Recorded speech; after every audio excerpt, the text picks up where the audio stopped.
अभी हमने एक क्लास में क्विज किया है। उसके क्वेश्चंस जो है कि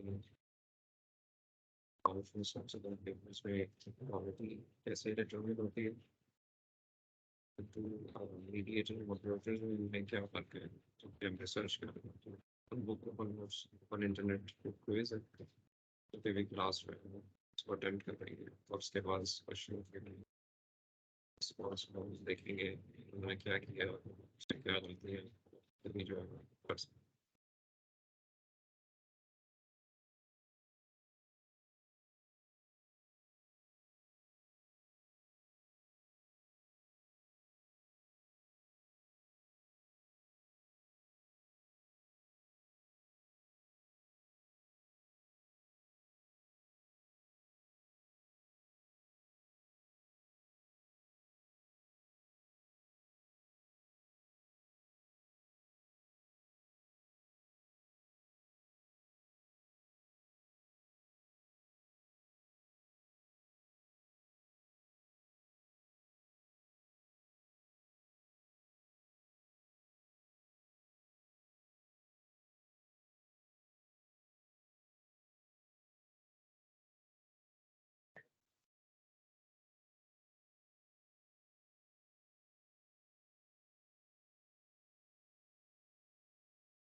अगली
और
आगे ठीक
जी, हो गई चीजें, कर ली हैं।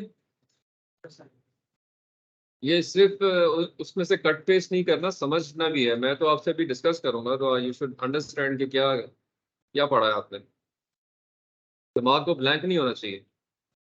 बेशक एक दफा जरा गो थ्रू कर लें जो आपने लिखा है। ठीक है, marking would be based on interaction.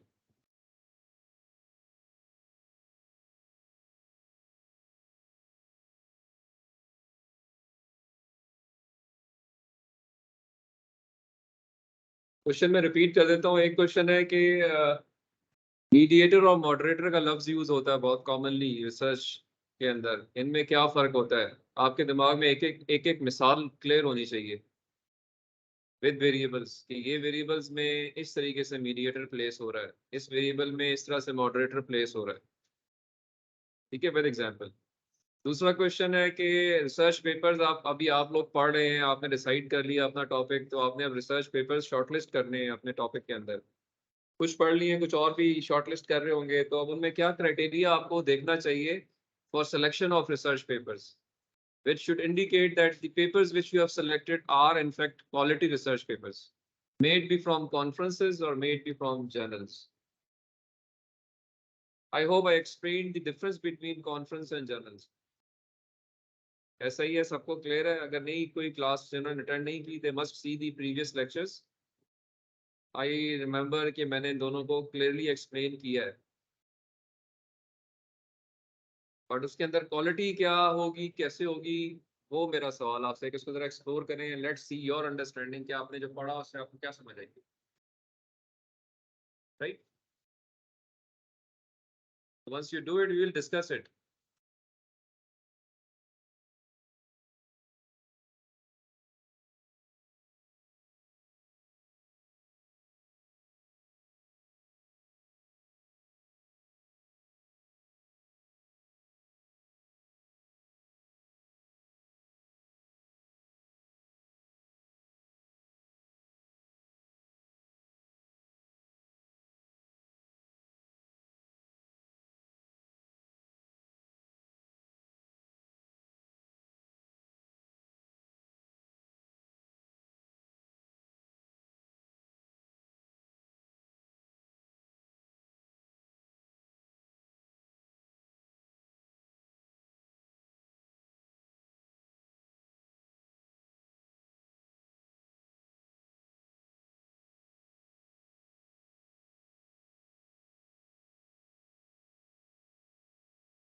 अरे रिसर्च है yes understand right you or in your understanding here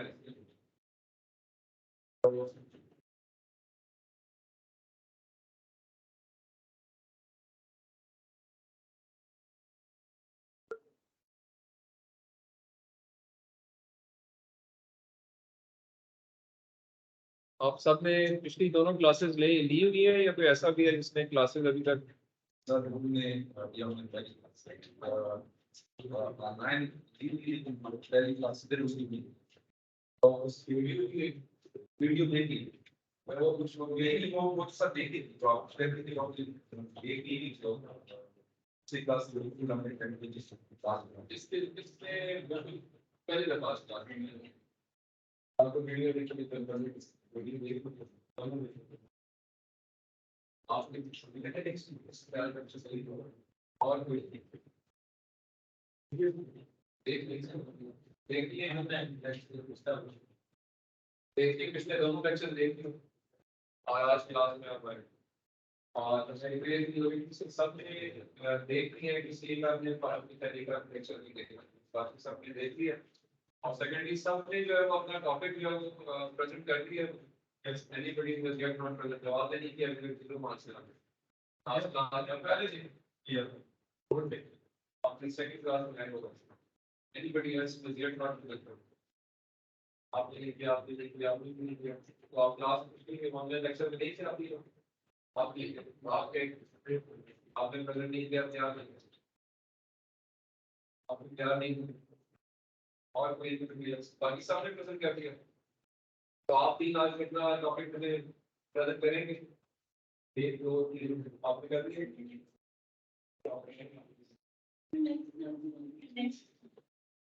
next class के लिए क्लास के बाद 8 वीक से 3rd वीक स्टार्ट हो गया 4th week mid of exam आ गए तो थोड़ा स्पीड अप जो है ये थोड़ा वो नहीं है इसमें डिस्कस रेगुलर नहीं है थोड़ा स्पीड के साथ चल रही है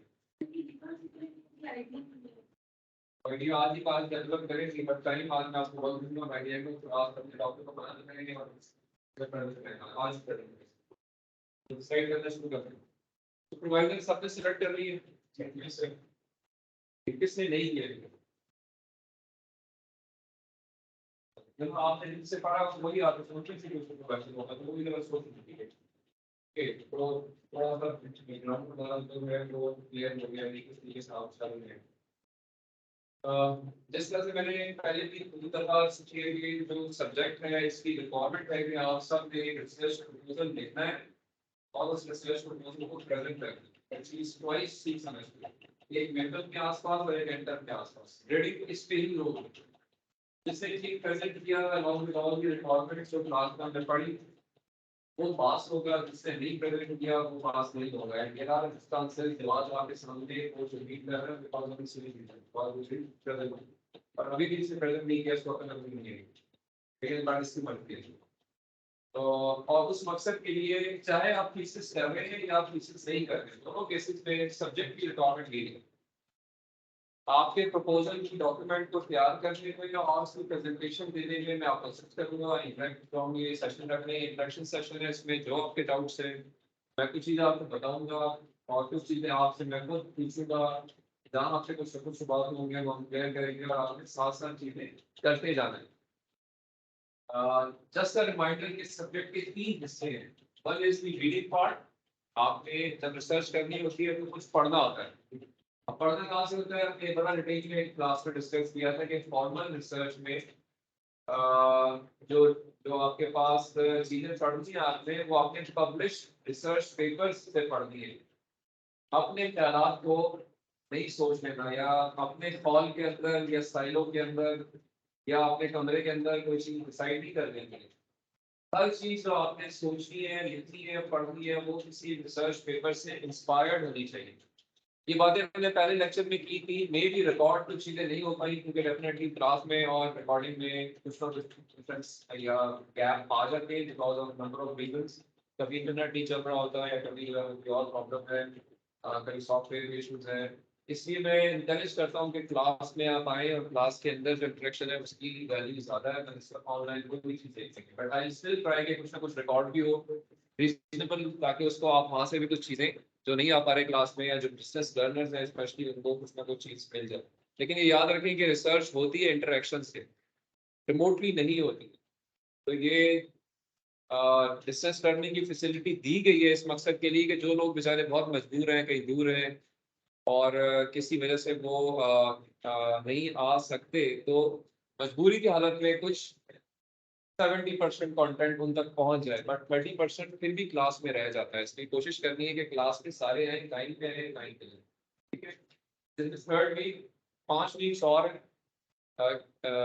एक्सक्लूडिंग द एग्जाम वीक्स जो 2 वीक्स हैं तो हमने कोशिश करनी है कि इससे मैक्सिमम हम अचीव कर सकें. और मैक्सिमम अचीव करने का मतलब ये है कि हमारा रिसर्च टॉपिक डिफाइन हो जाए और रिसर्च टॉपिक पे जो रिलेटेड चीज़ें हैं वो कलेक्ट हो जाए. ठीक है. एक चीज़ और मैंने क्लास में बहुत ज़्यादा एलैबोरेट की थी कि एमएस विदाउट थीसिस जो है is sort of not encouraged anywhere. Because अगर आप एमएस विदाउट थीसिस कर रहे हैं, आई एम श्योर कुछ लोगों का एम होगा जो कर भी रहे होंगे, then they are closing their future path for any higher studies because in future keep it written with you, no university will give you admission for PhD अगर आपने एमएस थीसिस के साथ नहीं किया, चाहे वो लोकल हो चाहे वो फॉरेन हो. तो ये बड़ा क्लियर दिमाग में रखना है. अगर आपने मास्टर्स कर लिया without thesis then you have close the path for your higher studies. तो मे भी थोड़ी प्रॉब्लम मुश्किल जरूर फील हो. थीसिस मुश्किल होता है इस पर्सपेक्टिव से कि खुद सोच के करनी होती है चीजें. इसमें आपको हाथ पकड़ के कोई नहीं चलाएगा, कोई स्पून फीडिंग नहीं करेगा. आपने खुद चीजें बहुत सारी करनी है. फॉर्मल प्रोसीजर जो हमने क्लास में एक्सप्लेन किया वो अचीव करना है तो वो थोड़ा सा डिफिकल्ट है. उस पर कुछ लोग घबरा जाते हैं. टाइम लिमिट नहीं होती है, थोड़ा टाइम भी ज़्यादा लग सकता है.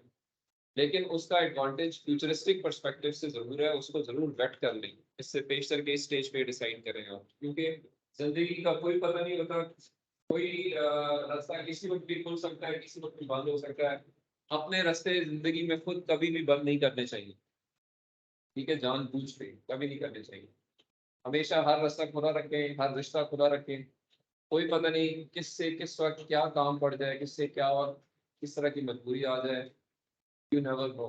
So always keep your all the paths, your ways open in your life. The general advice for everything in your life. So ये चीजों की I hope इसमें कोई doubt directly या अलग कोई आंसर करते हैं. जो थीसिस का जहाँ तक ताल्लुक है, थीसिस के करने के लिए there are 2 stages in all universities. जो आपको पता नहीं चलेगा. मैं एक चीज ऑलरेडी क्लियर कर चुका हूँ कि एग्जाम भी होगा, उसमें भी open board, open book, open site भी होगी. वो नोट्स में आप करके आएंगे तैयारी और जो मैंने क्लास में लेकर कवर किया उसमें सवाल होंगे. तो मेक योर अंडरस्टैंडिंग राइट. और अपने नोट्स बनाए. बेशक आप साइट से कुछ चीज़ें आ सकती हैं बट मोस्टली वो जो क्लास में हम कवर करेंगे उसमें सवाल होंगे. तो सोच के और समझ के चीज़ को आपने अपने पास कहीं ना कहीं नोट डाउन करना है. थीसिस की 2 स्टेजेस दिया गया है यूनिवर्सिटीज में, चाहे वो मास्टर्स का थीसिस हो चाहे वो पीएचडी का थीसिस हो. और वो 2 स्टेजेस क्या है कि पहली स्टेज पे आप अपना प्रपोजल डिफेंस करते हैं और सेकंड स्टेज पे आप अपना थीसिस डिफेंस करते हैं. तो प्रपोजल डिफेंस हम पहले मास्टर्स पे अगर बात करें तो ये कि सब यूनिवर्सिटीज में इनको पीएच1 का नाम लेते हैं उस वक्त में, या प्रपोजल डिफेंस कहते हैं या पीएच1 कहते हैं. और थीसिस डिफेंस को पीएच2 कहते हैं. इस तरह से बैचलर्स में आपने प्रोजेक्ट किया होगा उसमें P1 P2 देन होगा प्रोजेक्ट 1 प्रोजेक्ट 2 या पार्ट 1 पार्ट 2 में फॉर्म में आप करेंगे 2 सेमेस्टर लगते हैं साथ में आपने अपने प्रोजेक्ट्स भी सिलेबस भी किया सिविल इंजीनियरिंग को इलेक्ट्रिकल जो हैवी दो सेमेस्टर में आप करते हैं पहले सेमेस्टर में ग्रेडिंग होती है सेकंड सेमेस्टर में ग्रेडिंग होती है जस्ट नहीं है सब लोग सर्टिफिकेट क्लियर करने की जरूरत है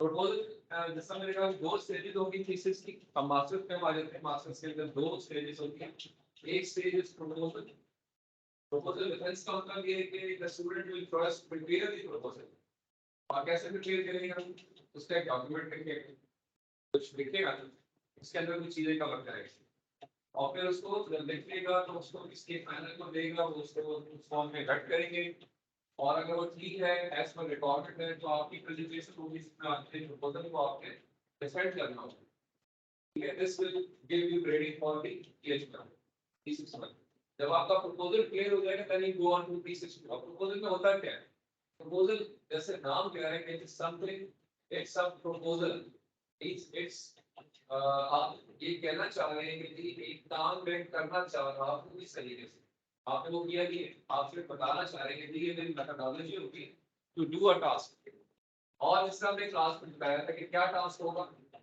रिसर्च के अंदर हमेशा आप एक प्रॉब्लम का सॉल्यूशन निकालते हैं this was the main statement given in the class every MS student has to find a problem and then propose a solution for that problem चाहे वो किसी भी डोमेन का हो और आपके जो टॉपिक्स हैं उनमें हमने यही कोशिश की है हमने प्रेजेंट किया है कि इसके अंदर एक प्रॉब्लम हो और प्रॉब्लम का एक सॉल्यूशन आप प्रपोज कर रहे हो आप कह रहे हैं कि ये तरीका है जिससे सॉल्व हो जाए तो ये जो चीज है इसके जो बाउंड्स हैं इसको हम नाम देते हैं proposal proposal means you are suggesting a solution of a problem you have not done it yet but you are suggesting and if the panel agrees okay you are right in suggesting the solution कि ये तरीका car जो आप define कर रहे हैं ये reasonable है तो वो आपका अलाउ करता है कि go ahead and do that implement that तो पहली स्टेज पे आप प्रपोज करते हैं अगर पास कर लेते हैं तो फिर आप उसको इंप्लीमेंट करते हैं जब इंप्लीमेंट करते हैं तो ऑटोमेटिकली इसको आप उसकी परफॉर्मेंस इवैल्यूएशन भी करेंगे इसको आप सिमुलेट करेंगे या उसका कुछ बनाएंगे हमने इसी क्लास में डिस्कस की कि सॉफ्टवेयर फॉर्म में कुछ बनेगी या हार्डवेयर फॉर्म में कुछ बनेगी जब वो बनेगी तो उसकी वैल्यूएशन भी होगी वैलिडेशन भी होगी किसी बेंचमार्क के तहत किसी परफॉर्मेंस स्ट्रेटजी के तहत ये ठीक है या नहीं और जब ये कर लेंगे again you right a document जो कि एक थीसिस फॉर्म में होगा तो थीसिस डॉक्यूमेंट करेंगे और उसको कमेटी इवैल्यूएट करेगी अगर वो ठीक होगा तो आपकी प्रेजेंटेशन हो जाएगी और आप इस स्टेज में क्लियर कर देंगे दो stages they are self explanatory पहले भी अंदाजा आपको होगा कि इसी तरह से होता है लेकिन आप कुछ यूनिवर्सिटी से उसमें तरीका कार क्या है वो डिफरेंट हो सकता है लाइक नस के अंदर PH1 PH2 PH3 PH4 तक स्टेजेस है PH1 PH2 PH3 PH4 तक स्टेजेस है लेकिन पहली दो स्टेजेस जो है वो प्रपोजल को इंडिकेट करती है PH1 PH2 इन तक आगे प्रपोजल देकर stages 3 and 4 are the pieces different stages ठीक है बट अदरवाइज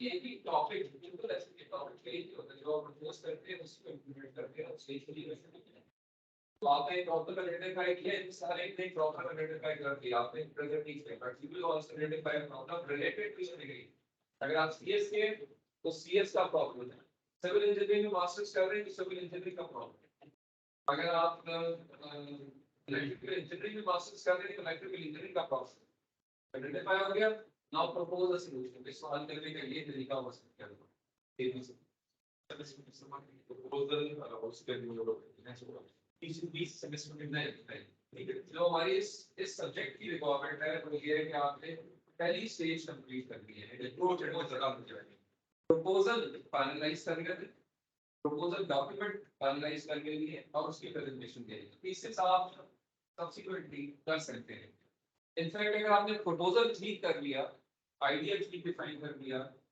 और मेथोडोलॉजी जो है वो आपको क्लियर हो गई इसकी इंप्लीमेंटेशन करने आसान हो गई ज्यादा मुश्किल चीज ये फैसला करना है कि मैं क्या करूंगा और कैसे करूंगा ये ज्यादा मुश्किल फैसला है जब ये फैसला हो जाए तो फिर उसको इम्प्लीमेंट करना कतई आसान होता है, बिकॉज आप डूएबिलिटी एनालिसिस कर चुके हो, आपने पोस्ट डिसाइड करने के लिए मुझे इसका पता है, मुझे इसको सिमुलेट करना आता है, या इसके हार्डवेयर पे मैं कुछ कर सकता हूँ, तो आप ये इसकी जब शॉर्टलिस्ट होगी तो आपने फिर 70% काम कर दिया, अब 30% का काम जो है वो उसके बाद होना है। तो इसलिए हमेशा यूनिवर्सिटी से ज्यादा वेटेज जो है वो प्रपोजल डिफेंस को दी जाती है, तीसरे डिफेंस में पैनल छोटा होता है या वो करने आसान होता है, ओके, इम्प्लीमेंटेशन इतनी मुश्किल नहीं है,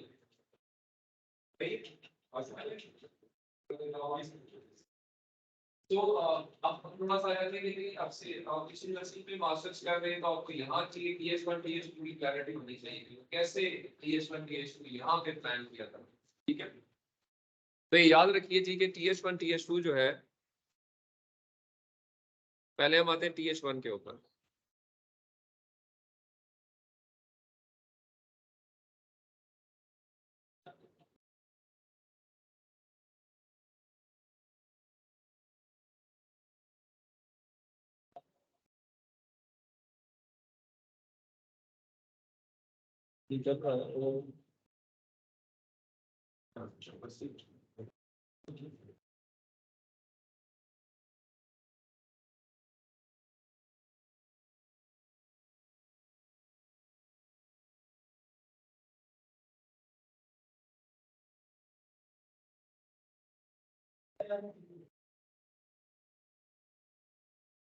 ओके जी, सो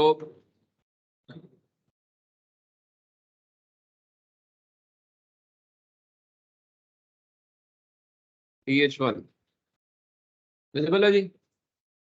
तो TH1 के अंदर जो रिक्वायरमेंट है वो क्या है जी, you have to do the proposal defence. जब आपने प्रपोजल डिफेंस करना है तो इसमें दो चीजें होनी चाहिए, एक इसकी डॉक्यूमेंट बनानी है आपने एज पर टेम्पलेट,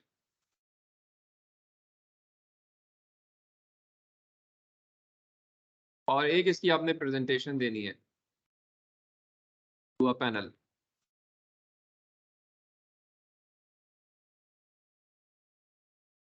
ठीक है। अब जो कैंपस इस्लामाबाद कैंपस में जो तरीका है या ओवरऑल यूनिवर्सिटी का जो तरीका है,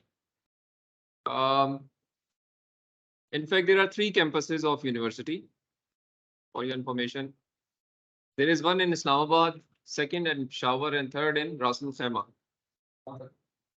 Ras Al Khaimah, UAE, Ras Al Khaimah, Ras Al Khaimah जी।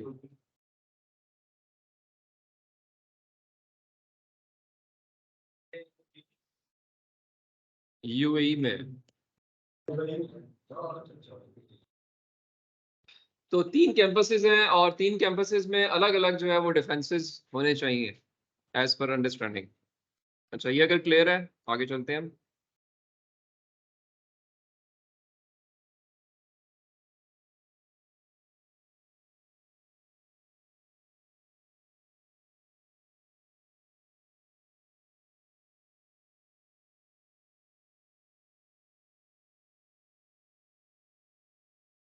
तो जी, तो TH1 के बारे में हम बात कर रहे थे। TH1 के अंदर आपके जो यूनिवर्सिटी इस्लामाबाद कैंपस है इसमें देयर आर 3 डिफरेंट डिपार्टमेंट्स। एक लाइफ साइंसेज डिपार्टमेंट है, या लाइफ साइंसेज के कुछ डिपार्टमेंट्स हैं फर्दर, इंजीनियरिंग साइंसेज के डिपार्टमेंट हैं, और मैनेजमेंट साइंस के डिपार्टमेंट्स। 3 डिफरेंट एरियाज हैं यूनिवर्सिटी कैंपस के अंदर, ठीक है। तो ideally speaking there should be 3 evaluations या 3 different sets of evaluations for 3 different departments. तो कैंपस के अंदर अगर मैं ओवरऑल बात करूं तो we have a university, university के नीचे there are campuses, and campuses के नीचे देयर आर डिपार्टमेंट्स। सो चूंकि एक स्टूडेंट एक डिपार्टमेंट में इनरोल होता है तो उसकी इवैल्यूएशन डिपार्टमेंट में होनी चाहिए। देयर आर 3 डिपार्टमेंट्स या 3 एरियाज, और उनके अंदर फर्दर कुछ डिपार्टमेंट्स हैं।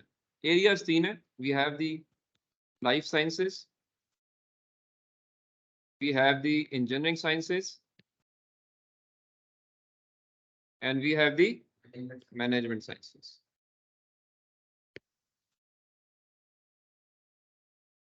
अगर हम इंजीनियरिंग साइंसेज की बात करें तो इसके अंदर जो डिपार्टमेंट्स हैं, there is one computing department, there is one electrical engineering department, there is one civil engineering department. ठीक है, मैनेजमेंट साइंस के नीचे देयर इज इनफैक्ट अभी इस वक्त तो एक ही डिपार्टमेंट है जिसको मैनेजमेंट साइंस ही कहते हैं, but earlier there used to be engineering management, logistics, supply chain and management science.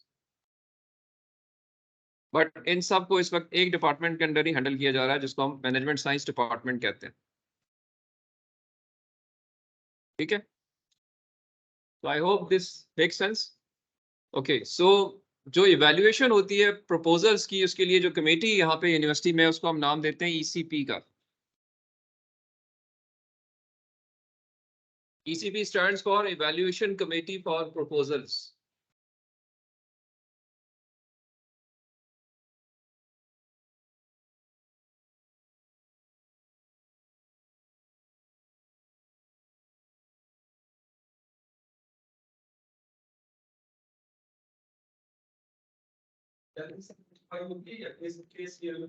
ये हर सेमेस्टर में नोटिफाई होती है for all the proposals of a department. Ji. So there are in fact number of ECPs depending upon number of departments. Like at the moment there is one ECP for computing department जो कि handle करती है computer science को, software engineering को। ठीक है, ये दो departments या ये दो areas जो हैं वो handle होते हैं computing department की ECP के through। इसके जो members हैं उसमें there is going to be head of department and 2 senior faculty members.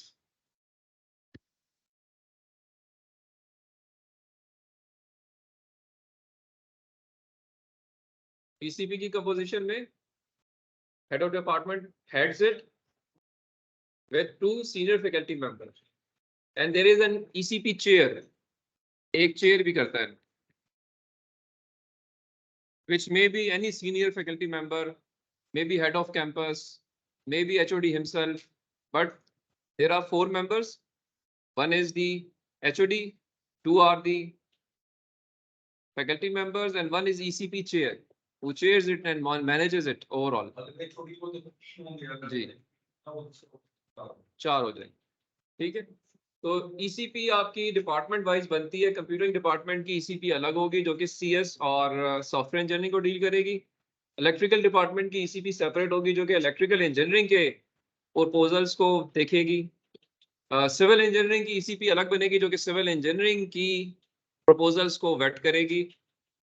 इस तरह से मैनेजमेंट साइंस की ECP अलग होगी जो कि प्रोजेक्ट मैनेजमेंट को, इंजीनियरिंग मैनेजमेंट को, मैनेजमेंट साइंस को, सारे एरियाज की जो प्रपोजल्स हैं उनके पास जाएंगे।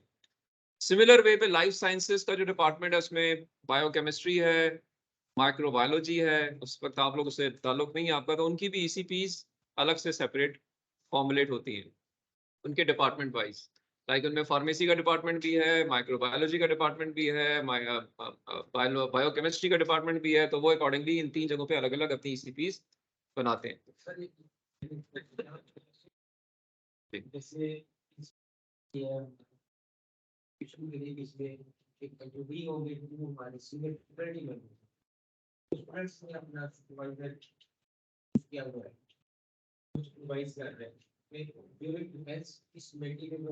नहीं होगा। This would be, they evaluate your proposal independent of your supervisor. In-house examination without supervisor. They will either pass you or they will fail. मैं उस पे आता हूँ अभी कि क्या है, लेकिन ये कि इसमें सुपरवाइजर इसका हिस्सा नहीं होता। ये कमेटी डिपार्टमेंट के कोई 3 मेंबर्स डिसाइड हो जाते हैं। May be luckily you have the supervisor out of them, but not necessarily.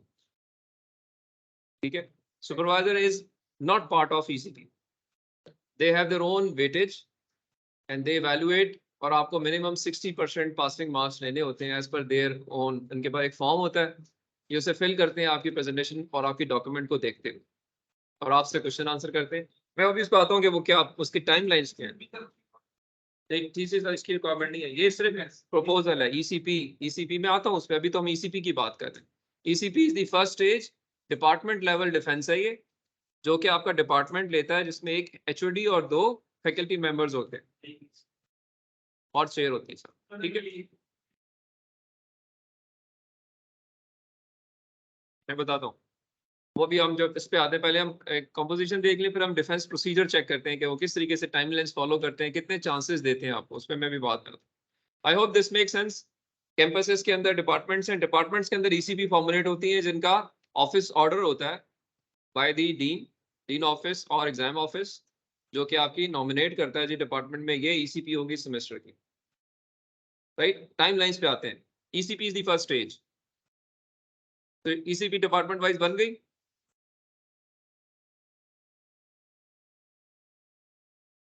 Okay, ECP के बाद जो सीक्वेंस में बारी आती है, ईसीपी डिपार्टमेंट में आप पास हो गए, तो अब आपको कैंपस पे आना चाहिए। आपके प्रपोजल्स को एक नॉच अप होके कैंपस पे डिफेंड होना चाहिए, या उसको कोई देखना चाहिए किसी को।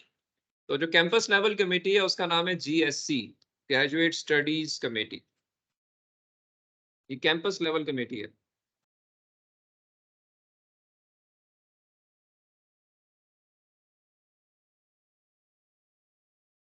ग्रेजुएट स्टडीज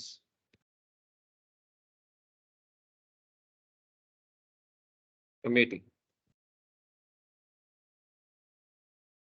जीएससी के पास एक कैंपस के जितने डिपार्टमेंट्स हैं उनमें ईसीपीज ने जो जो प्रपोजल्स पास किए, like in are case electrical department की ईसीपी ने केस निकाले, कंप्यूटिंग डिपार्टमेंट ने केस पास किए, सिविल इंजीनियरिंग ने केस पास किए, सारे इकट्ठे होके जीएससी के पास आएंगे, जो कि अपनी मीटिंग कंडक्ट करेगा after the ECPs, all the ECPs are conducted. और यहाँ पे जो हेड करता है that is the dean of the university. There is a dean who will be the chair, and 2:2 external members are made part of it.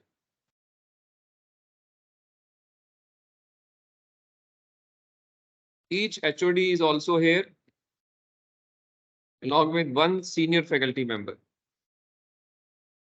ये composition है आपकी GSC की, ठीक है।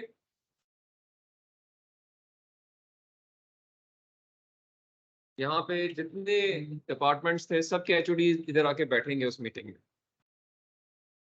क्योंकि उनके डिपार्टमेंट के प्रपोजल्स आ रहे हैं ना, तो they will defend their those proposals in GSC dean के साथ। सारे बैठे होंगे, बट इंटरेस्ट उसका ज्यादा होगा, बाकी सिर्फ देखेंगे कि क्या कर रहा है, किस तरह से प्रेजेंट कर, बट सारे ही मौजूद होते हैं। डीन की मर्जी, अगर वो चाहे कि जी नहीं ओके बाकी 2 चले जाएं तो चेयर ही इज चेयरिंग, बट चूंकि एक्सटर्नल मेंबर्स होते हैं तो एवरीबॉडी सिट्स। एक्सटर्नल यूनिवर्सिटी से, आउटसाइडर से, कॉमसेट से एक मेंबर आ जाता है, नस्ट से एक मेंबर आ जाता है। दे कैन डिसाइड अगेन, ये सेमेस्टर बाय सेमेस्टर डिसाइड होता है कि इस साल जीएससी में बाहर से कौन लोग होंगे। एकेडेमिया से, academia public private sector universities, इसमें इंडस्ट्रियल मेंबर्स नहीं होते। नहीं, वहां से नहीं, they are academia because thesis are academic of academic nature. उसमें एज सच कोई आप जैसे अंडर ग्रेड के अंदर तो आप डेवलपमेंट कर रहे होते हैं ना कुछ, तो वहाँ पे आप इंडस्ट्री और जॉब्स ढूंढनी होती है जाके, तो उधर आप इस तरह के लोग रखते हैं। यहाँ पे सिर्फ एकेडेमिया के लोग होते हैं, थीसिस एवैल्यूएशन पर्सपेक्टिव से, राइट। तो जीएससी आपकी कैंपस लेवल कमेटी आ गई, ठीक है। तो ईसीपी में आपने प्रेजेंट किया, now student has to present in the ECP, a date would be given, और वो वहां प्रेजेंट करेगा। उस पर मैं बाद में आता हूँ, पहले हम कमेटी पहले सोच लें। जीएससी के बाद जो तीसरी कमेटी, अब कैंपस लेवल आपने डिपार्टमेंट लेवल क्लियर कर लिया, कैंपस लेवल क्लियर कर लिया, तो अगला लेवल कौन सा बनता है? क्योंकि देयर आर 3 कैंपसेस, हर कैंपस के अंदर जीएससी हुई होगी। अब वो सारे जीएससी के रिजल्ट्स एक जगह पे गैदर होंगे, जहां सेंट्रली दोबारा उसको देखा जाएगा, जो कि यूनिवर्सिटी लेवल होगा, ठीक है। तो जो यूनिवर्सिटी लेवल है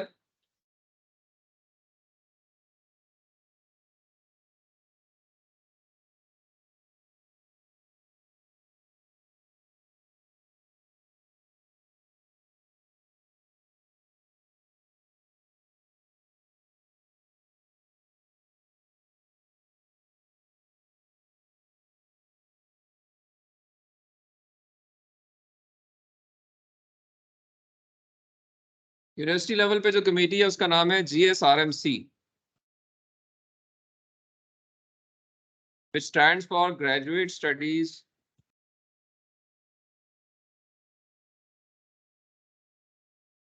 Research Management Council.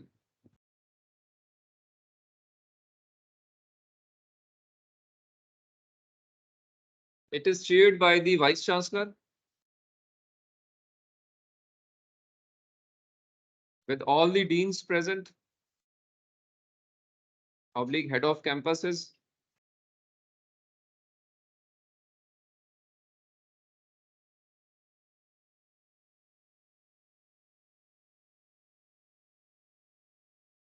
There are 2 external members.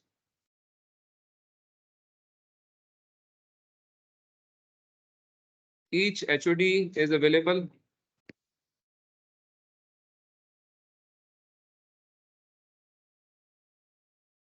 And that's all.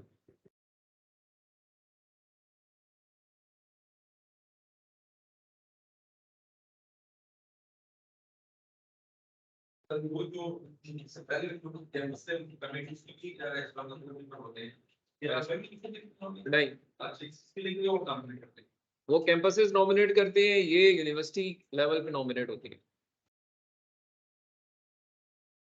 और जनरली स्पीकिंग ये पूरे साल के लिए नॉमिनेट होती है। ये 1 ईयर के लिए एट यूनिवर्सिटी लेवल डिसाइड होता है कि GSRMC के ये मेंबर्स होंगे जो कि सेमेस्टर में पूरे साल में जितनी दफा GSRMC होगी उसमें आएंगे। उनको दोनों केसेस में एक्सटर्नल मेंबर्स को ऑनरेरियम दिए जाते हैं और वो अकॉर्डिंगली अवेलेबिलिटी अपनी कंफर्म करना है। ये हमारे केस में ये पेशावर में भी होती है, इस्लामाबाद में भी होती है और रासुल खैमा में भी होती है, depending upon the case to case basis, but mostly Peshawar में होती है। ठीक है, so I hope 3 committees clear हो गई। These 3 committees are for the are for what?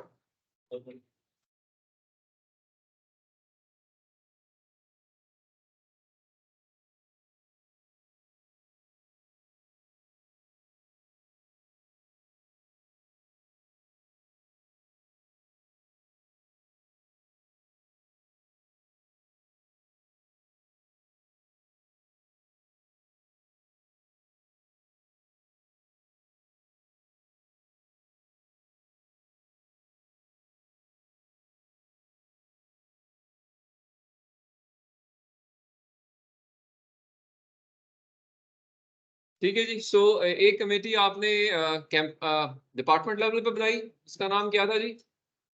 ECP क्या बनता है ECP से?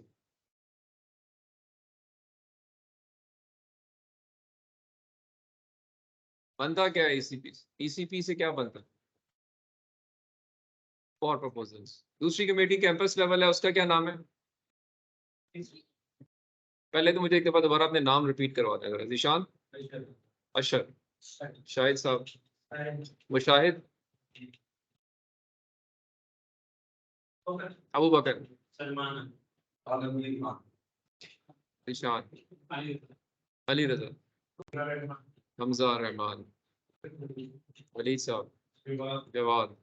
हाँ जी डॉक्टर साहब, इतनी देर से क्यों आए हैं?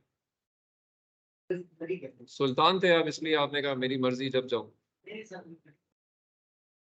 मरी में घूमने शूमने गए थे? अच्छा, टाइम पे आया करें। आप जल्दी जा सकते हैं, वो भी मसला नहीं है, लेकिन लेट ना आए। हाँ, क्योंकि लेट आने में फिर आप पूरे क्लास में बस घूम रहे होते हैं, पता नहीं क्या बात हुई थी, कहाँ पे हैं क्या नहीं है। जल्दी जाना है, ठीक है चले जाओ, उसमें मसला नहीं है। शोएब, बदिया, सहर, सबा, राफिया। ठीक है जी। सो 3 स्टेजेस जो हमने हमें क्लियर हो गई है। एक स्टेज है आपकी ECP, एक स्टेज है GSC और एक स्टेज है GSRMC। और ये तीनों स्टेजेस जो है वो डिफाइंड है। जवाब किसके लिए? सीरीज 1 का दूसरा नाम क्या है?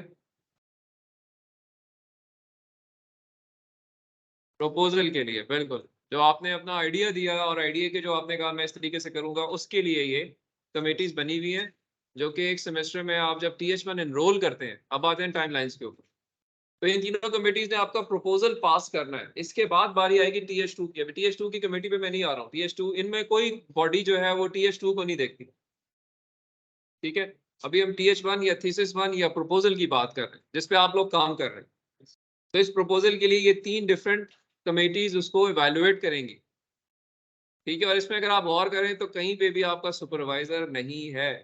It are there independent committees which will evaluate your proposal and they each of them can either pass or fail. और हमारा टीचर भी नहीं है। ये आप इससे जब आपने तैयार करना है तो वो अपने in consultation with your teacher and supervisor करना है ना, तो अल्टीमेटली वो उसका रोल वहां पे आ जाता है।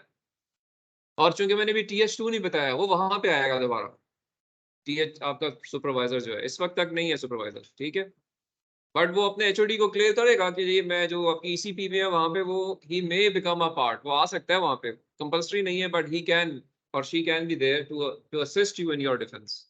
उस पर पाबंदी नहीं है, ठीक है। लेकिन मैं दोबारा आता हूँ जी कि आप क्या किस तरह से चलेंगे, कैसे टाइमलाइंस क्या होंगी। तो टाइमलाइंस में डेफिनेटली आप सबसे पहले अपना कोर्स वर्क पूरा करते हैं। रिक्वायरमेंट ये है कि TH1 में एनरोल होने के लिए आपके 24 क्रेडिट आवर्स का ग्रेड अवेलेबल होना चाहिए। आप 24 क्रेडिट आवर पढ़ चुके हैं, यानी 8 सब्जेक्ट्स पढ़ चुके हैं, तो आप TH1 एनरोल करते हैं एक सेमेस्टर के अंदर, ठीक है। और TH1 एनरोलमेंट के लिए कंपलसरी है कि ये रेगुलर सेमेस्टर हो, समर सेमेस्टर ना हो। समर में आप TH1 नहीं ले सकते, ठीक है। दूसरा पॉइंट, 24 क्रेडिट आवर्स किए हुए हो आपने, और रेगुलर सेमेस्टर हो, यानी आप या तो फॉल में लेंगे या स्प्रिंग में लेंगे। जी सुल्तान, वो तो जो पॉलिसी है कि आपके डिपार्टमेंट की उस लिहाज से ही होगा ना। 8 का मतलब है कि कोर पूरे किए होंगे, इलेक्टिव पूरे किए होंगे। अब वो अलग अलग है।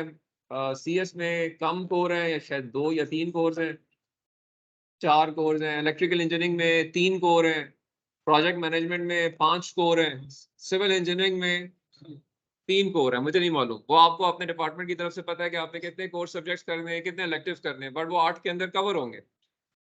और आपका GPA जो है वो मिनिमम 2.5 होगा, ठीक है। 2.5 से नीचे जो है आप क्लियर नहीं करते, आपको अलाउ नहीं करते, डिग्री नहीं मिलती आपको, ऐसे ही है। सो ये क्लैरिटी करने के बाद फिर TH1 आप बताएंगे, आप एनरोल करेंगे। आपको खुद बताना पड़ता है कि मुझे थीसिस में एनरोल करें, कोई ऑटो पे नहीं करेगा। आप लिखेंगे अपने एनरोलमेंट फॉर्म के अंदर कि जी मैंने TH1 करना है, ठीक है। एग्रीड। TH1 आपने एनरोल कर लिया। TH1 एनरोल करने के बाद आपसे आपने आई टेक एन एग्जांपल के अभी फॉल आना है अगला, आप फॉल में TH1 एनरोल करते हैं। फॉल स्टार्ट्स इन सितंबर, तो आप सितंबर में अपना TH1 एनरोल कर लेते हैं कि मैंने थीसिस 1 करना है। Now you will have the whole semester to work on your proposal document, discuss with your supervisor, refine your area, refine your solution, go through the literature, prepare your document, write it, and then give it to PG coordinator. PG coordinator will give you a date, a deadline for submission of proposal document as per university template. इससे मुझे याद आया शायद साहब university के template पे जो proposal document लिखी हुई है लोगों ने, वो कुछ सैंपल्स आप कलेक्ट करेंगे मोहसिन साहब से, और वो सबसे शेयर कर लें। उसमें आप कोशिश करें कि एक CS का लें, लिख लें, एक प्रोजेक्ट मैनेजमेंट का लें, एक इलेक्ट्रिकल इंजीनियरिंग का लें। सिविल इंजीनियरिंग में मेरा नहीं ख्याल अभी तक थीसिस शुरू हुए हैं, अभी आपका पहला बैच, तो आप गाइडेंस ले सकते हैं इलेक्ट्रिकल इंजीनियरिंग और CS के प्रपोजल डॉक्यूमेंट्स। आपका भी वही टेम्पलेट होगा, आपने अपने टॉपिक के लिहाज से उसको फिल करना होगा, ठीक है। तो ये आप उनसे सैंपल जो कि अप्रूव्ड प्रपोजल हुए ना, लोगों ने लिखे और अप्रूव हो चुके हैं, वो कॉपी एक एक लेके सबसे आप ग्रुप में शेयर कर लें ताकि सबको आइडिया उसको देख लेंगे क्या लिखा जाता है, ठीक है।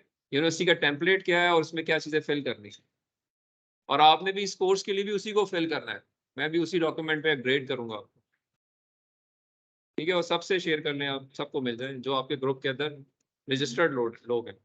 ग्रुप की रजिस्ट्री दोबारा एक दफ़ा कंफर्म कर लीजिएगा कि 38 है 39 है वो नंबर, क्योंकि एक आध स्टूडेंट ने बीच में छोड़ दिया ग्रुप, तो आई थिंक उसने अनरजिस्टर कर लिया होगा, पर कंफर्म कर लीजिएगा, ठीक है जी। सो TH1 आपने फॉल में रजिस्टर किया। फॉल के मिड में आपको इन्फॉर्मेशन आएगी, एक ईमेल आएगी फ्रॉम द PG कोऑर्डिनेटर के जी ओके सितंबर में TH1 एनरोल हुआ था, the deadline for submission of TH1 document, any proposal document, is November 20th. Semester and होना है दिसंबर में या जनवरी में, जनवरी के फर्स्ट वीक में एग्जाम्स होते हैं फॉल के, ऐसे ही है। तो वो आपको 1 महीने पहले का टाइम देगा, मोस्टली नवंबर के आखिरी वीक में देगा या दिसंबर, मतलब समथिंग लाइक दिस, कि उसके पास मार्जिन हो सेमेस्टर खत्म होने से पहले कम से कम 1 महीने का। उसके अंदर उसने कुछ मैनूवर्स करने हैं, because once you submit your document by that November date, your department will conduct the first ECP. ECP announce हो चुकी होगी, सारे प्रपोजल डॉक्यूमेंट उनके पास चले जाएंगे और वो से हो सकता है दिसंबर 10 तारीख को पहली ECP कंडक्ट करें। ठीक है, पहली ECP में आपको बुलाया जाएगा, आपने केस को प्रेजेंट करेंगे, आप खुद आके प्रेजेंट करेंगे उन सब लोगों के सामने। ठीक है, इस तरह यहाँ खड़े बैठेंगे, यहाँ पे ये ECP के मेंबर्स बैठे होंगे, आप प्रेजेंट करेंगे and they will ask you questions, they will fill their performa and they will either pass you or fail you. If they fail you, they will give you another chance. एक second ECP हफ्ते बाद 10 दिन बाद फिर होगी और आपसे कहेंगे जी कि दोबारा आके आप प्रेजेंट करें अगर आपने इस सेमेस्टर में TH1 क्लियर करना है। सेकेंड चांस दिया जाता है, ऑल्दो कंपल्सरी नहीं है, but in most of the cases departments lightly थोड़ा सा लोगों को सेकंड चांस देते हैं कि ओके जी आप दोबारा प्रेजेंट करें। या ये भी हो सकता है कि आपको आपकी ऑब्जर्वेशंस बता दें कि जी ये केस आप में ये खामियां हैं, ये चीजें आप एड्रेस करके रीसबमिट कर रहे हैं अपनी डॉक्यूमेंट, अगर ये हो गई हमारी कमेटी इसको दोबारा इवैल्यूएट करेगी तो हम आपको पास कर देंगे। कोई सवाल? तो ECP अपने 1 या 2 सेशंस कंडक्ट करेगी और आपको क्लियर या अनक्लियर कर देगी। फॉर्मल आप प्रेजेंट करेंगे, वो आपको एवेल्युएट करेंगे और आपके प्रपोजल को ओके करेंगे या उसमें अमेंडमेंट्स सजेस्ट करेंगे और अल्टीमेटली से अगर दिसंबर में आपका काम ये शुरू किया उन्होंने तो वो दिसंबर 20 तक बिफोर 2-3 हफ्ते पहले या 4 हफ्ते पहले सेमेस्टर एंड होने से पहले आपके प्रपोजल के केसेस क्लियर करके GSE को भेज देंगे। हर डिपार्टमेंट अपने अपने केस क्लियर करेगा और वो अपने बंच बना के वो PG कोऑर्डिनेटर को सबमिट कर देगा जी कि ये सारे केसेस हमारी तरफ से क्लियर है। जब ये सारे डिपार्टमेंट्स की ECP हो जाती है, देखिए अब ये महीना पहले शुरू हो गई है, तो 10-15 दिन लेंगे अपना टाइम में, ये करेक्शंस लगेंगी 15 दिन 20 दिन में, they will send it to GSE। इसके बाद GSE अपनी मीटिंग कंडक्ट करेगी on any day of the semester before its end. First week में एग्जाम्स होने, एग्जाम से पहले उनकी मीटिंग होगी, सारे डिपार्टमेंट्स के केसेस GSE के पास आएंगे। ठीक है मदिया, और GSE उसको फिर से इवैल्यूएट करेगी and student may be asked to reappear, not necessary but dean may indicate क्योंकि ये जो मेरे पास 20 प्रपोजल्स आए हैं इनमें से इन चारों को कहें कि दोबारा आ जाए, मुझे इसकी समझ नहीं आ रही, ये ठीक नहीं है। So student may be asked, campus level GSE है, सो वो आपको दोबारा बुला सकते हैं but most of the time दोबारा नहीं बुलाते। 99% ऑफ टाइम आप सिर्फ ECP के सामने अपीयर होते हैं और ECP अगर आपको क्लियर कर दे तो 99% ऑफ टाइम आप GSE से भी क्लियर हो जाते हैं, आप GSRMC से भी क्लियर हो जाते हैं, लेकिन 1% केस फिर भी फंस सकते हैं किसी जगह के ऊपर, या GSE में या GSRMC में। और इस तरह के लोग हुए हैं कि वो ECP से पास हो गए हैं, GSE से भी पास हो गए और GSRMC में फेल हो गए और उनको दोबारा थीसिस प्रपोजल करना पड़ा है, री रजिस्टर होना पड़ा। So it's a possibility. तो मैं भी सिर्फ आया था जी कि ECP से केस आए GSE के पास, अब GSE ने आगे, अब GSE दोबारा मीटिंग कंडक्ट करेगा, पास कर दिया उसने तो वो क्या करेगा, अब वो अपने केसेस सारे के सारे भेज देगा GSRMC को, जो कि यूनिवर्सिटी लेवल कमेटी है। GSRMC जो है जनरली हैंडल होती है पेशावर के अंदर। ठीक है,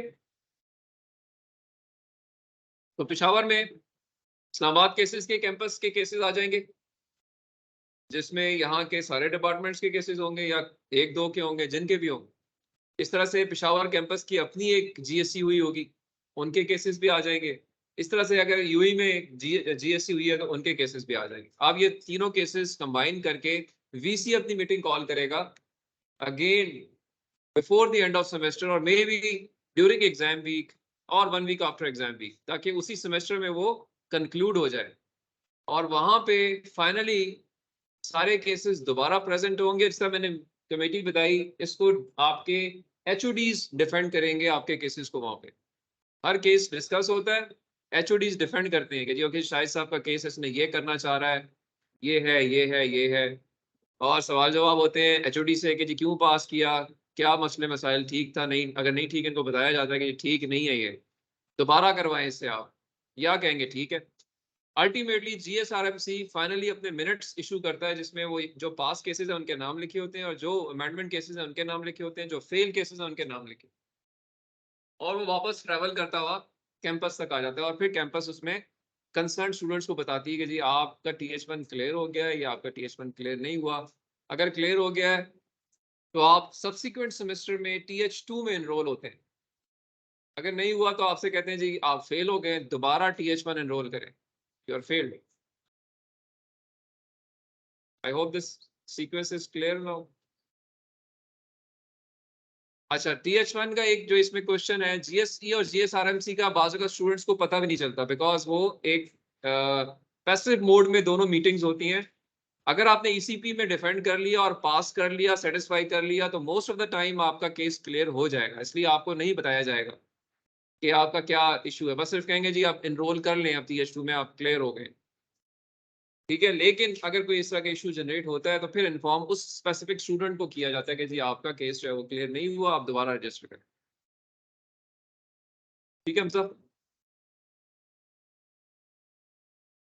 ये दोबारा टाइम स्पेसिफिक उसको शेड्यूल स्टार्टिंग से भी दे देते हैं, काम पड़ेगा पीजी दे देते हैं। ये जो TH1 है ये भी हमारा पास सेमेस्टर होगा, ये उसके रिक्वायरमेंट होंगे जल्दी के लोग समझा नहीं मैं, टाइम फ्रेम से क्या बुरा है? सब शेड्यूल ऑफ सेमेस्टर है, ये स्टार्ट ऑफ सेमेस्टर है, ये इसका मिड है, ये आपका एंड इस तरह में शेड्यूल दे देते हैं। पास में स्टार्ट ना सितंबर और एंडी को शायद नवंबर दिसंबर में। तो ये जो TH1 है इसके ये सारे जो प्रोसेस आपने निकाल दिए, ये सारी इसी पास सेमेस्टर में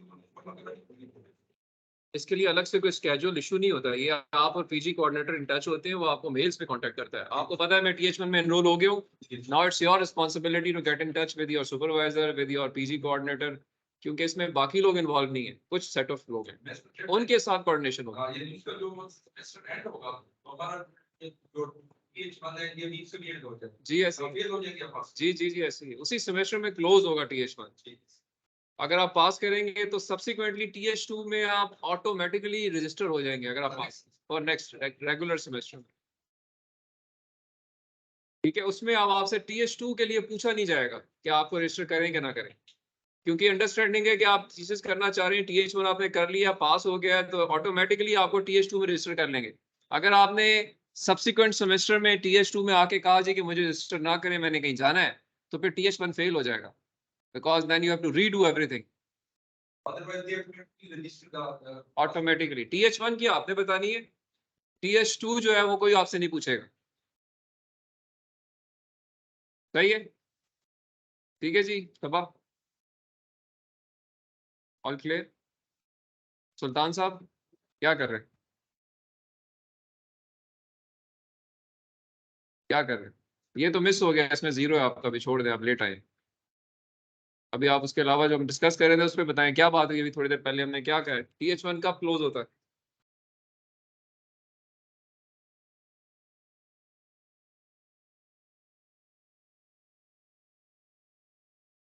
अभी आप हो गए बड़े, क्या हो गए बड़े, तो अभी जो आप कर रहे हैं ना, ये है 8वीं 7वीं 8वीं के बच्चों वाली काम, कि जल्दी से मैं पहले एग्जाम कर लूँ, बाकी बाद में करता रहूंगा, क्या सुनाई देना नहीं सुनाई देना।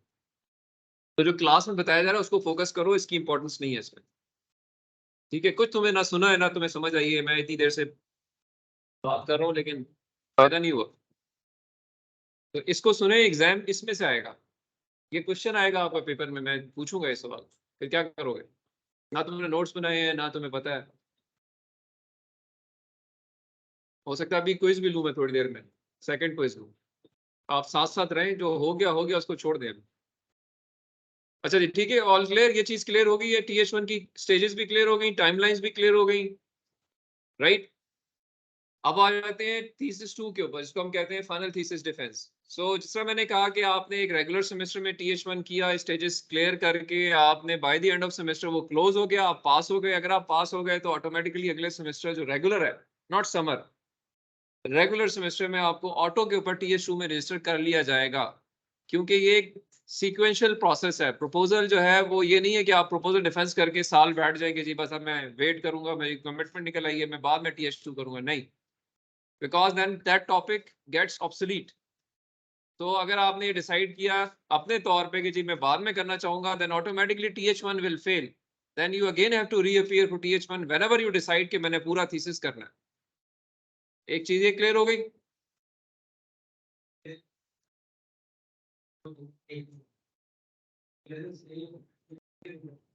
अगर आपकी अगर फेल हो गया तो फिर तो दोबारा TH1 होगा ना, वो तो TH2 होगा ही उसी केस में जब TH1 क्लियर होगा।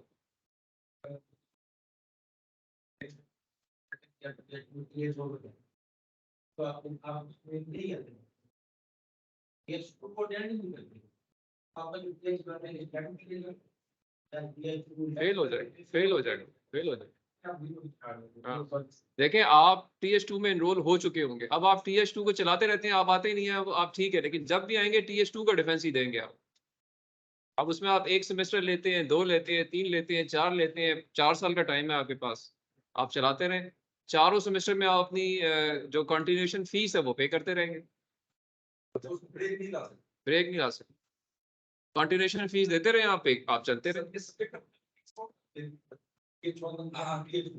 ये सब्जेक्ट तो वन सब्जेक्ट, उसका रेट भी वन सब्जेक्ट, ठीक है, तो वो कंटिन्यूएशन में चलता रहेगा आपका। अगर आपने खुद आके कह दिया जी TH2 में नहीं करना चाहता, तो फिर TH1 फेल हो जाएगा।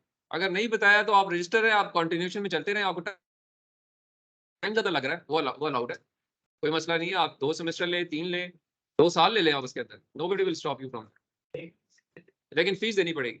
इसलिए वो फीस रखने का मकसद है, देखो दुनिया भर में जब आपकी जान माल और पैसा खर्च हो जाए ना किस चीज के ऊपर, तो फिर आपको उसकी कदर आती है। अगर आपको फ्री कर देना तो आपको यार ये तो बस ऐसे ही है, फ्री में तो बस करना ही नहीं है। तो पैसे इसलिए रखे गए हैं कि आपको जब पता होगा कि मेरे पैसे लग रहे हैं, तो आप कोशिश करेंगे जल्दी खत्म करूं, और यही सब चाहते हैं। आपका भी फायदा इसी में है कि आप क्लोज करें बजाय इसको एक्सटेंड करें आप, ठीक है। तो पैसे रखने का मकसद ये है।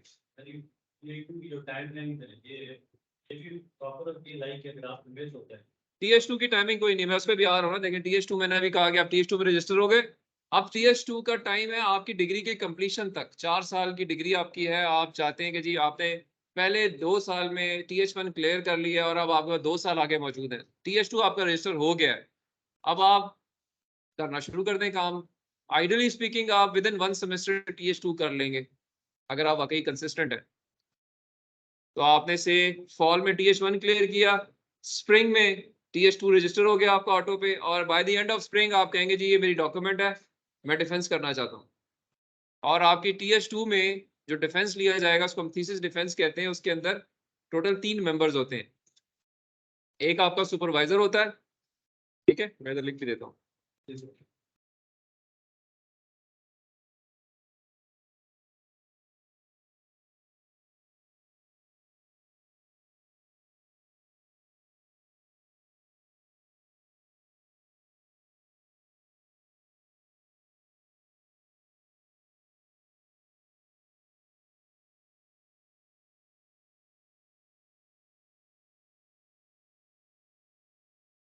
TH2 is the final thesis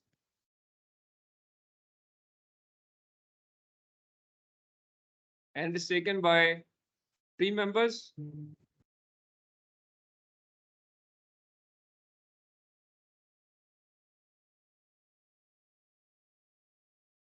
One is your supervisor who has got 20% weightage.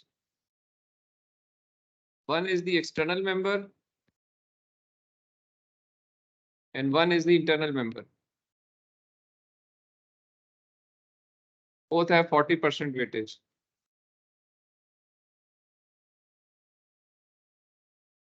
And generally you take 1 semester to implement and defend, but as soon as you register, आप within a week भी अपना TH2 कर सकते हैं, तो मसला नहीं है। आपने फॉल में TH1 क्लियर किया, साथ ही TH2 पे काम शुरू कर दिया, या बीच में से समर आ गया, आपने स्प्रिंग में किया था रजिस्टर TH1, स्प्रिंग के एंड तक आपने TH1 कर लिया, समर आ गया, आप काम कर रहे हैं, और से अब अगले रेगुलर में यानी फॉल में आपने रजिस्टर किया, तो आप जैसे रजिस्टर करते हैं विद इन अ वीक आप अपना TH2 डिफेंस कर सकते हैं. You need to submit your thesis document to your supervisor. He will pass it to the PG coordinator. PG coordinator will plan your defense. जिसके अंदर वो बुला लेगा एक्सटर्नल मेंबर को, इंटरनल मेंबर को, with the consent of HOD and head of campus.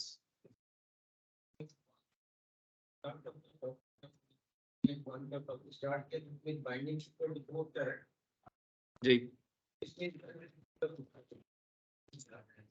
नहीं तो वो 24 के बाद ही TH1 में रजिस्टर होगा, उससे पहले इसको TH1 मिलेगा ही नहीं. हाँ, TH1 की डिफेंस या TH1 की फाइनलाइजेशन जो आपकी GSRMC कर की रिजल्ट भेजती है, वो चेक करके भेजती है कि 24 कैरेक्टर पूरे हो गए और इसमें इतना GPA है, तब आपका TH1 क्लियर होता है, अदरवाइज क्लियर ही नहीं होता. वो कहते हैं जी पहले वो करें, जी पहले रिपीट करें, इंप्रूवमेंट करें, या इसको आप ठीक करें, तब होगा. जी क्लियर हो. जो फॉर्म जाता है उसमें लिखा होता है कि स्टूडेंट ने 24 कैरेक्टर कर लिए हैं, ये GPA है इसका. जी प्लस है. हाँ उससे प्लस मिनिमम 2.5 CGPA की बात कर रहा हूँ, क्यूमुलेटिव. अच्छा सर, इसके एक्सटर्नल तो यूनिवर्सिटी मैनेज करता है, इंटरनल भी नोटिफाई है, इंटरनल HOD डिसाइड करता है on the run, case to case basis पे. क्या आपका थीसिस जब आएगा HOD के पास, तो वो देखेगा कि जी ये जो थीसिस इसने किया हुआ है, ये इसने मशीन लर्निंग में किया हुआ है, तो मेरा ये फैकल्टी मेंबर है जो मशीन लर्निंग में एक्सपर्ट है, तो वे उसको बुलाएगा. वो इसने किया हुआ है कंस्ट्रक्शन मटेरियल्स के अंदर, तो कंस्ट्रक्शन मटेरियल में ये बंदा है जो कि जिसका काम है, उसको बुला लेगा. इसने वाटर रिसोर्सेज पे किया हुआ है, तो वाटर रिसोर्सेज में ये बंदा एक्सपर्ट है, इसको बुला लेगा. अकॉर्डिंगली एक्सटर्नल भी उसी बेस पे डिसाइड होगा. तो दोनों एरिया एक्सपर्ट्स होंगे, इंटरनल भी एक्सटर्नल भी. ये HOD case to case basis पे सेमेस्टर में साइन होते हैं, और ये हेड ऑफ कैंपस साइन करता है case to case basis, notify नहीं होते ये लोग. ठीक है जी. सो इनका ये डिफेंस आपका फिर कंडक्ट करेंगे, फाइनल डिफेंस, जो कि ओपन डिफेंस होगा, जिसमें कोई भी स्टूडेंट्स आके बैठ सकते हैं, कोई भी यूनिवर्सिटी का मेंबर बैठ सकता है. मैं भी कोशिश करूंगा कि एक ओपन डिफेंस हम क्लास में कराएं, ताकि उसमें आप लोग भी देख सकें कि जी क्या क्वेश्चन आंसर होते हैं, क्या सवाल जवाब होते हैं. आई ट्राई कि हम हाँ एक सॉर्ट ऑफ एक मॉक एक्सरसाइज कर लें. मॉक तो नहीं होगा, वो एक्चुअल हो रहा होगा, आपके लिए मॉक होगा. ठीक है, तो हमारी कोशिश होगी कि ये कराएं और उसमें आप भी बैठे. तो ये थीसिस डिफेंस में हम एक आधा एफर्ट करेंगे, but this is how TH2 defence is conducted. तो ये सिंपल है, इसमें इतनी कमेटीज नहीं है. उसके पीछे बैकग्राउंड ये है कि ये काम समझा जाता है कि अब जब टॉपिक डिसाइड हो गया, तो एरिया ठीक है, मॉडर्न है, इसमें काम भी हो रहा है, स्कोप भी है, तो ये इसने अब जो काम करना है वो फिर ये लोग इवेल्युएट करेंगे, और फिर ये स्पेस पे आपको एक ग्रेड देते हैं, जो कि F से लेके A तक हो सकता है, और वही ग्रेड आपका फिर TH1 में लग जाता है, क्योंकि 6 क्राइटेरिया आपने किए ना इस प्रोसेस में. तो TH1 में पहले सिर्फ पासिंग लिखा गया था, इसकी डिफेंस के बाद दोनों में वही ग्रेड लगता है, जो कि TH2 के डिफेंस में आपको ग्रेड मिलता है. अभी सर एक सवाल मैं कर लेता हूं, TH1 का सिर्फ पास जी वो सिर्फ क्लैरिटी होती है कि क्लियर हो गया जी at the moment, for go TH2 grade लगते हैं 6 क्राइटेरिया के. जी दोनों में लगेंगे. तो यहाँ पे ये जो मार्क्स हैं, इसमें से आपने 85 प्लस ले लिए तो आपका A आ जाएगा, अगर आपने 75 प्लस लिए तो B प्लस आ जाएगा, 65 प्लस लिए तो C प्लस आ जाएगा. इस तरीके से ग्रेडिंग डिफाइंड है. बट यहाँ पे आपको F भी मिल सकता है. ये भी है कि इधर अगर F मिला तो दोनों में F मिल जाएगा.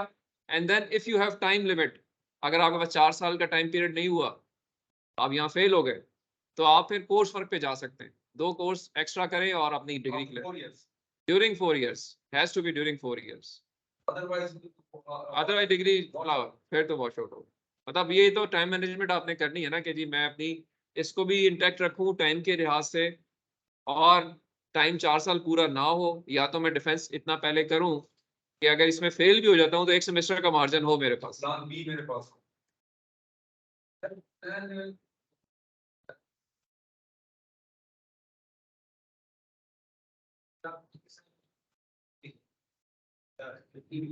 हाँ ले सकते हैं, आप दोनों ले सकते हैं.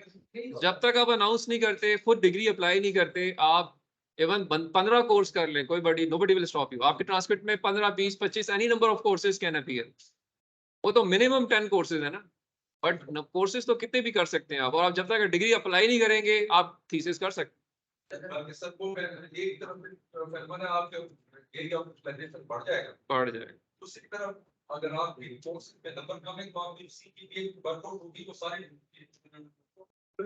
सारों का ठीक है जी, thank you sir. I hope this make sense. कोई डाउट? क्या देख रहे हो बाहर, फिर बाहर देख रहे हो? मरी से कोई आया हुआ है? नहीं सर। अच्छा, सर ये टू जो ग्रेडिंग हमें मिलेगी, लेट्स से व्हाटएवर जो ग्रेडिंग दैट की ऑब्जर्वेशन या सबके वेरिएबल DS2 में तो आप, अच्छा हो सकता है आप इधर डिफेंस करें, वो आपसे कहें जी कि आपका तो ठीक नहीं है, और आप कहते हैं हाँ सर मैं और काम, मुझे टाइम चाहिए मुझे, और तो आपको टाइम मिल जाता है। दे टेल यू ओके जी आप 3 महीने ले लें, कम अगेन, दोबारा प्रेजेंट करें and will grade you again, you can decide on that. लेकिन अगर आप डिफेंस में आए हैं तो अपनी मर्जी से आए हैं ना, तो फिर क्यों ऐसे जल्दी आ गए? आप सोच समझ के आए ना, ये तो पहले ही आपको सोच लेना चाहिए कि मैं रेडी नहीं हूँ। जल्दबाजी किस चीज़ की है? ठीक है जी, I hope this make sense. जी सर। कोई क्वेश्चन आंसर? अभी मैंने आपको क्लैरिटी दे दी है थीसिस स्टेजेस के ऊपर, कि थीसिस किस तरीके से लेके चलते हैं। हम अभी ब्रेक करते हैं हाफ एन आवर की, और फिर we start with the quality criteria. ठीक है, कोई क्वेश्चन है तो आप पूछें मुझसे। Any question?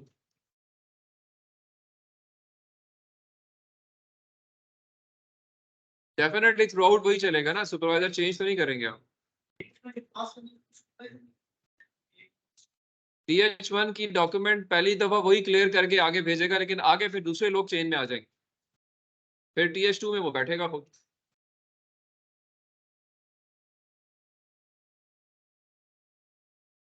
तुम जो है ना मरी में थे थोड़ी देर पहले, इसलिए सवाल ये कर रहे हो कि मैंने बहुत क्लैरिटी से बहुत डिटेल में पूरा घंटा इसी पे लगाया, तो मुझे चाह रहे हो मैं दोबारा लेक्चर रिपीट करूं अपना, तो इसलिए कहता हूँ क्लास में टंटे बैठा करो। और कोई चीज, ये सवाल चूंकि मैं कवर कर चुका हूँ इसलिए जवाब नहीं दे रहा, तो आप जो है ना वो आप लेक्चर देखिएगा या क्लास में डिस्कस कर। आज लेट हुए बाद में भी तुम नहीं फोकस कर रहे ना, कोई और लगे हुए। तो किसने कहा असाइनमेंट बनाओ? आप असाइनमेंट ना बनाए। ठीक है जी, so I hope this is okay. अच्छा जी, so we close it here, और हम नेक्स्ट जो है वो